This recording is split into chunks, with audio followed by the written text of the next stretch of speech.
Now coming back to some of the final questions like which technology to select for your data visualization. Now the answer depends upon few questions which you need to ask to your customer, or maybe you might be aware about those answers as well. But it's always advisable to consult your customer with these questions. Now let's see one by one what each questions bring to the table. Now for example, how your solution is going to be used. The main requirement which you got, is it a one-time requirement which will be used only single time like an Excel, or is going to be a constantly evolving requirement? Now the second question is who will use the solution? So this is something which we already discussed in the user experience, that you should understand your customer, who are they, what they do, what they know, and where are they going to use a solution, or how they are going to use a solution. So your user technical landscape and current system configurations are also important because they decide what you can use. For example, if your user only uses iPad or iPhone or Apple devices, then it's probably best to not to go with Flash.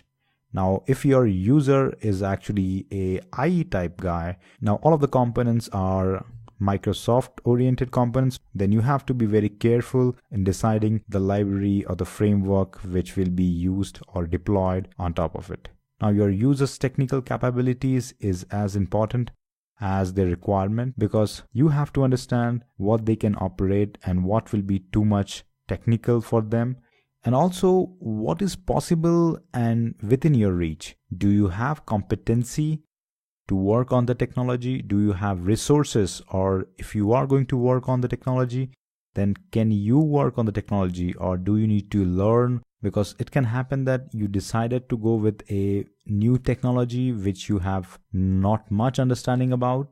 It can take much more time than you really think to master the technology so that you can deliver some kind of productive solution to your customers. And the final thing which you need to consider is the future of your solution. Because in industry, what happens when you give a solution which your customer is using, then there will be someone who will be supporting the solution after it go lives.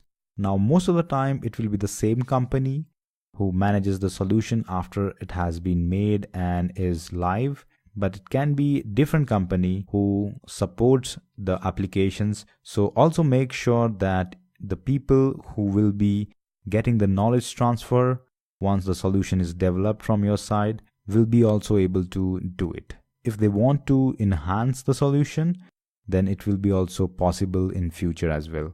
At this point of time of selecting technology, it is always required to see how things will change and look into future. And in big industry, people are paid a lot to just decide which technology to select, because sometimes you also have to see licensing and money factor from your side and your customer side of who is paying the money for the software which is used underneath as well.